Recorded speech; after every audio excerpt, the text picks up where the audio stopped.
ನಮಸ್ತೆ ರೀ. ನನ್ನ ಹೆಸರು ಜಯಶ್ರೀ ಶಿಶುಮಠ. ನಾನು ಇವತ್ತು ಜೋಳದ ರೊಟ್ಟಿ ಮತ್ತು ಪುಂಡಿ ಪಲ್ಯ ಮಾಡೋದು ಹೆಂಗಂತ ಹೇಳ್ಕೊಡ್ತೀನಿ. ನಾವು ಫಸ್ಟ್ ಒಂದು ಬಾಣಲಿ ಒಳಗೆ ನೀರು ಕಾಯಕ್ಕೆ ಇಟ್ಕೋಬೇಕು ರೀ. ಸ್ವಲ್ಪ ಅದಕ್ಕೆ ಕಲ್ಲು ಉಪ್ಪು ಹಾಕ್ಕೋಬೇಕು ಟೇಸ್ಟಿಗೆ. ಆಮೇಲೆ ಅದನ್ನು ಜೋಳದ ರೊಟ್ಟಿ ಹಿಟ್ಟನ್ನು ನಾವು ಈ ಶೇಪ್ನಾಗ ಇದು ಮಾಡಿಕೊಂಡು ನಡಕ್ಕೆ ನಾವು ಬಿಸಿನೀರನ್ನ ಹಾಕ್ಕೋಬೇಕು ರೀ. ನಾವು ಬಿಸಿನೀರು ಯೂಸ್ ಮಾಡಲಿಲ್ಲ ಅಂತಂದರೆ ಇದು ಹಿಟ್ಟು ಕಲಿಯಲ್ಲ ರೀ ನೀಟಾಗಿ, ಮತ್ತು ನಮ್ಗೆ ರೊಟ್ಟಿನ ಅದು ಬರೋದೇ ಇಲ್ಲ ರೀ ನಾದ್ಕೊಂಡು ಮಾಡೋಕೆ. ಸೊ ಹಿಂಗತೆ ತೆಗ್ನಾಗ ಇದು ಮಾಡ್ಕೊಂಡು ಮೆಲ್ಲಕ್ಕೆ ಹಿಂಗೆ ನಾದ್ಕೋಬೇಕು ರೀ ಅದನ್ನು. ಯಾಕಂದ್ರೆ ಬಿಸಿ ಬಿಸಿ ನೀರು ಹಾಕಿರ್ತೀವಿ ರೀ, ಅದು ಬಿಸಿ ತಾಗಬಾರ್ದು ಅಂತಂದು ಕೈಗೆ ಹಿಂಗೆ ನಾವು ರೊಟೇಟ್ ಮಾಡ್ಕೊಂಡು ನಾದ್ಕೋಬೇಕು ರೀ.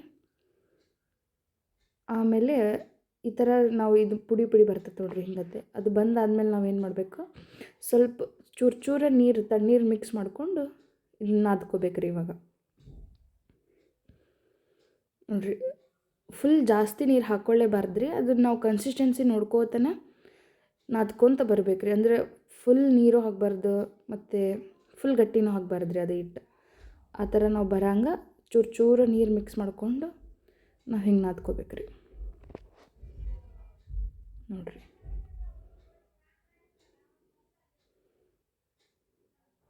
ಹಿಂಗೆ ನಾದ್ಕೊಂಡು ಈ ಶೇಪ್ನಾಗ ಮಾಡಿ ಇಟ್ಕೋಬೇಕು ರೀ.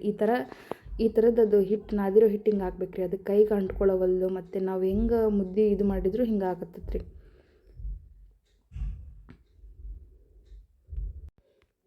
ರೊಟ್ಟಿ ಹಿಂಗೆ ಬಡ್ಕೊಳಕ್ಕೆ ಫಸ್ಟ್ ನಾವು ಒಣ ಹಿಟ್ಟು ಹಾಕ್ಕೋಬೇಕು ರೀ. ಇದಕ್ಕೆ ಹಾಕ್ಕೊಂಡು ಈ ರೌಂಡ್ ಸರ್ಕಲ್ ಶೇಪ್ದಾಗ ಬಡ್ಕೋತ ಹೋಗ್ಬೇಕು ರೀ. ಮೆಲ್ಲಕ್ಕೆ ರೊಟೇಟ್ ಮಾಡ್ಕೋತನ ಬಡ್ಕೋಬೇಕು ರೀ. ಮತ್ತು ಜಾಸ್ತಿ ನಾವು ಪ್ರೆಷರ್ ಹಾಕಬಾರ್ದು ರೀ, ಯಾಕಂದ್ರೆ ಅದು ಅಂಟ್ಕೊಳ್ಳೋದು ಅಥವಾ ಹರಿಯೋದು ಅದೆಲ್ಲ ಆಕತ್ರಿ. ತೆಳ್ಳಗೆ ಹಿಂಗತೆ ನಿಧಾನಕ್ಕೆ ಮತ್ತು ಮೀಡಿಯಮ್ ಪ್ರೆಷರ್ ಹಾಕ್ಕೊಂಡು ನಾವು ಇದು ಮಾಡ್ಕೊತ ಹೋಗ್ಬೇಕು ರೀ. ಹಿಂಗತೆ ರೊಟ್ಟಿ ಬಡ್ಕೊತ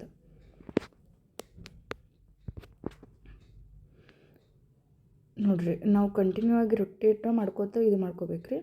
ಇದು ಸ್ಟಾರ್ಟಿಂಗೆ ನಮ್ಗೆ ಈ ಥರ ಅಭ್ಯಾಸ ಆಗಂಗಿಲ್ಲ ರೀ. ಅದು ಮೆಲ್ಲಗೆ ಮಾಡ್ಕೋತ ಹೋದರೆ ನಮ್ಗೆ ಈ ಥರ ಅಭ್ಯಾಸ ಆಗ್ತೈತೆ ರೀ. ನೋಡಿರಿ, ಹಿಂಗತೆ ಇದು ಮಾಡಿಕೊಂಡು ರೊಟ್ಟಿ ಎತ್ತಿ ಇದನ್ನು ನಾವು ಹಿಂಗೆ ಹಂಚಿನಾಗ ಹಾಕ್ಕೋಬೇಕು ರೀ. ಹಂಚು ನಾವು ನೀರು ಕಾಯ್ಸ್ಕೊತಿರ್ತೀವಲ್ಲ ರೀ, ಆವಾಗ ನಾವು ಹಂಚನ್ನು ಕಾಯಕ್ಕೆ ಇಟ್ಬಿಡ್ಬೇಕು ರೀ.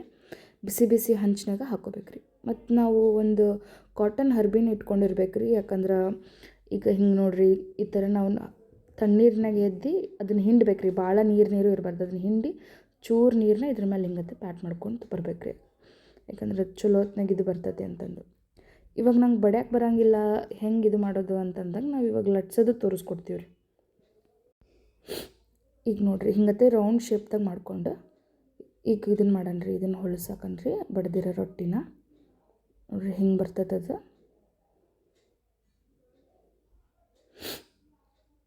ಇವಾಗ ಒಂದು ಇದು ಇಟ್ಕೊಂಡಿರ್ಬೇಕು ರೀ ಹರ್ಬಿನ, ಕಾಟನ್ದು. ಹಿಂಗತ್ತೆ ಪ್ಯಾಟ್ ಮಾಡ್ಕೊತಿದ್ರೆ ಚೆಂದಾಗಿ ಎಲ್ಲ ಕಡೆನೂ ಈವನ್ಲಿ ಬೇಯ್ತೈತೆ ರೀ. ನೋಡಿರಿ, ಹೆಂಗೆ ಉಬ್ಬ ಬರ್ತೈತಿ.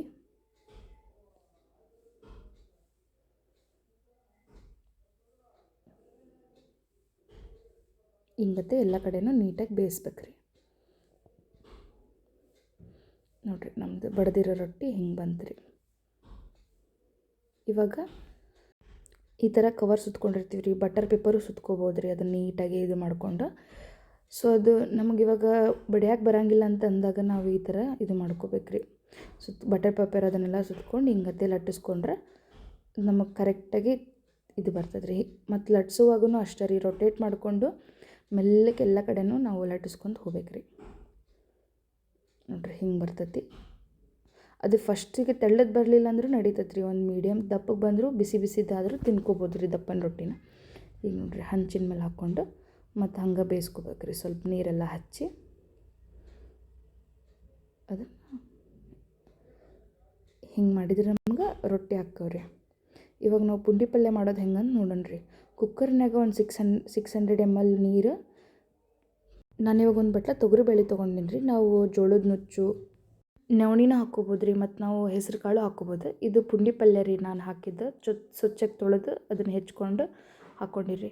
ಆಮೇಲೆ ಬೆಳ್ಳುಳ್ಳಿ ರೀ, ಬೆಳ್ಳುಳ್ಳಿ ಜಾಸ್ತಿನ ಹಾಕ್ಕೊಂಡ್ರೆ ಅದು ಘಮ ಬರ್ತೈತೆ ರೀ. ಬೆಳ್ಳುಳ್ಳಿ, ಕರಿಬೇವು, ಅರಿಶಿನ, ಸ್ವಲ್ಪ ಶೇಂಗಾ ಹಾಕ್ಕೊಂಡಿನಿ ರೀ. ಇದು ಕಲ್ಲು ಉಪ್ಪು ಮತ್ತು ಅರಿಶಿನ ಪುಡಿ, ಜೀರಿಗೆ, ಮತ್ತು ನಾವು ನಿಮಗೆ ಖಾರ ಪ್ರಿಫರ್ ಭಾಳ ಮಾಡ್ತೀರಂದ್ರೆ ಸ್ವಲ್ಪ ಹಸಿಮೆಣ್ಸಿನ್ಕಾಯಿ ಜಾಸ್ತಿನ ಹಾಕ್ಕೋಬೇಕು ರೀ. ಇದನ್ನಿವಾಗ ಹಿಂಗತ್ತೆ ಸಿಟಿ ಹೊಡ್ಸಕ್ಕೆ ಇಡ್ಬೇಕು ರೀ. 4 ಇಲ್ಲ 5 ವಿಸಲ್ ಆಗತ್ತನ ನಾವು ಇದು ಮಾಡ್ಕೋಬೇಕು ರೀ. ಇವಾಗ ಆಯ್ತು ನೋಡಿರಿ, 4 ವಿಸಲ್ ಆಯ್ತು. ಹಿಂಗೆ ತೆಗ್ದಾಗ ಹಿಂಗೆ ಆಗಿರ್ತದೆ ರೀ ಇದು. ಇವಾಗ ಇದು ಹಿಂಗೆ ಬೇದತ್ರಿ. ಇವಾಗ ಒಂದು ಸ್ಪೂನ್ ಇಲ್ಲ ಇದು ಕಟ್ಗಿದ ಮಗ್ಚಕ್ಕೆ ಬರ್ತೈತೆ ರೀ, ಅದನ್ನು ತೊಗೊಂಡು ಹಿಂಗೆ ಮಗಚ್ಕೋಬೇಕು ರೀ ಕರೆಕ್ಟಾಗಿ. ಇವಾಗ ಒಂದು ಚೂರು ನಾನು ಬೆಲ್ಲ ಹಾಕಕತ್ತೀನಿ ರೀ, ಚೂರು ಬೆಲ್ಲ. ಆಮೇಲೆ ಒಂದು ಸ್ವಲ್ಪ ಎಣ್ಣೆ ಹಾಕ್ಕೋಬೇಕು ರೀ ಅದಕ್ಕೆ. ನೋಡಿರಿ ಹಿಂಗೆ ಮಾಡಿದ್ರೆ ಪುಂಡಿ ಪಲ್ಯನೂ ರೆಡಿ ಆಕತ್ರಿ. ಇವಾಗ ನಮಗೆ ಖಾರ ಅನಿಸಿಲ್ಲ ಅಂತಂದ್ರೆ ಈಗ ಇದು ಹಸಿಮೆಣ್ಸಿನ್ಕಾಯಿ ರೀ. ನೋಡಿರಿ ಇವಾಗ ರೊಟ್ಟಿ ಮಾಡಿರೋ ಹಂಚಿನಾಗ ನಾನು ಮೆಣಸಿನ್ಕಾಯಿ ಹುರ್ಕೋಬೇಕು ರೀ. ಚೂರು ಎಣ್ಣೆ ಹಾಕ್ಕೊಂಡು ಸ್ವಲ್ಪ ಉಪ್ಪು ಹಾಕ್ಕೊಂಡು ಇದು ಮಾಡಿದ್ರೆ ಉರಿತೈತೆ ರೀ. ನೋಡಿರಿ ಇದು ಮೆಣ್ಸಿನ್ಕಾಯಿ ಫ್ರೈ. ಇದು ಜೋಳದ ರೊಟ್ಟಿ ಮತ್ತು ಪುಂಡಿ ಪಲ್ಯ ರೆಡಿ ರೀ. ಈಗ ಒಂದು ಸ್ವಲ್ಪ ಹಾಕ್ಕೊಂಡು ತುಪ್ಪ ಹಾಕ್ಕೊಂಡು, ಮೆಣ್ಸಿನ್ಕಾಯಿ ಅಂತೂ ಇರಲೇಬೇಕು ರೀ ಪುಂಡಿ ಪಲ್ಯ ಮಾಡಿದಾಗ. ನೋಡಿರಿ ಬಿಸಿ ಬಿಸಿ ಜೋಳದ ರೊಟ್ಟಿ ಪುಂಡಿ ಪಲ್ಯ. ನಮ್ಗೆ ಇದ್ರಾಗಿಂದ ಫೈಬರ್, ಗುಡ್ ಫ್ಯಾಟ್ಸ್, ಕಾರ್ಬ್ಸು ಸಿಗ್ತದೆ ರೀ. ಸೊ ಇದನ್ನು ಬ್ರೇಕ್ಫಾಸ್ಟಾಗಿ ನೀವು ಚೆನ್ನಾಗಿ ತಿನ್ಬೋದು ರೀ. ನಮ್ಮ ಚಾನಲಿಗೆ ಲೈಕ್, ಸಬ್ಸ್ಕ್ರೈಬ್ ಮತ್ತು ಕಮೆಂಟ್ ಮಾಡಿರಿ. Thank you.